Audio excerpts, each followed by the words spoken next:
Катастрофални бројки на починати и ново заразени од COVID-19. Смртноста се искачи на алармантни 3,8% од вкупниот број на заразени, преку 21.200. Во светски рамки, во овој момент смртноста изнесува 2,8%. Тоа значи дека смртноста во Македонија е поголема за 1% во однос на светскиот просек. Истовремено за близу 90% е зголемен бројот на заразени пациенти за само една недела. Најголем број од позитивните случаи според извештајот на Институтот за јавно здравје се млади лица до 40 години, меѓу нив се 185 до 19 години. Високите бројки ги преплавија ковид центрите, па капацитетите на инфективните одделенија се во критична состојба, а медицинскиот персонал е преморен. Директорката на инфективната клиника Милена Стефановиќ за Алфа предупредува: се пополнуваат последните кревети и на готовс е модуларната болница. Затоа доаѓаат колеги на исполнож и тоа така мора да оди понатака и ќе оди така.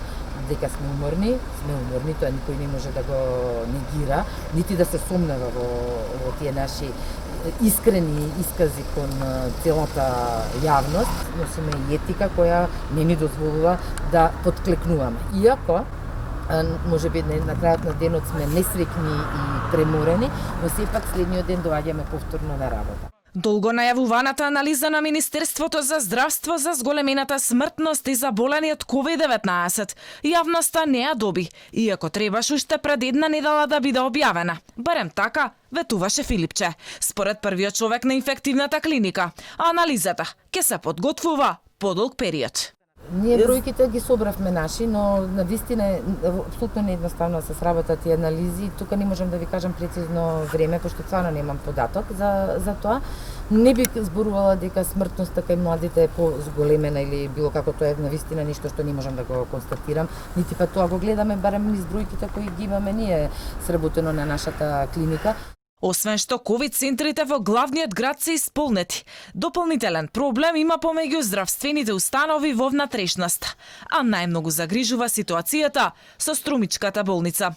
Во борба за спас на живот, повеќе од болницата на помош повикале и специјализанти, но најмногу им требаат лекари-инфектолози. Преку системот за ротација очекуваат 20 лекари, но и со нив нема да се реши проблемот. Проблемите не се поразлични ниту во останатите градови, па во Прилепската и Штипската болница, освен недостаток на кадар, а и пополнетост на капацитетите, алармираат и немаат доволно кислородни боци.